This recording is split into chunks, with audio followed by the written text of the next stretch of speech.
Good morning, California. Kevin Oliver here, your broker and realtor. And let's talk about contingencies. It's one of the most misunderstood parts of the real estate contract.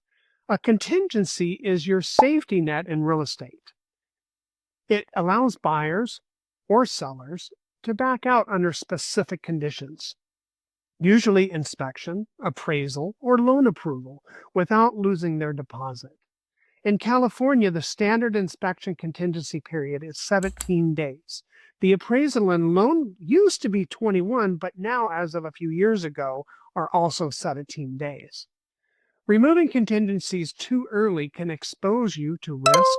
Waiting too long can weaken your offer. The key is to understanding how each one impacts timing, negotiation, and leverage.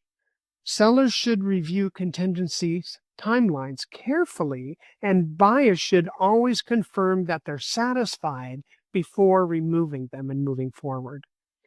In closing, knowledge is your best protection, especially in real estate, and contingencies are how you stay in control. This is your protection safety tip from Good Morning California, and have a great morning.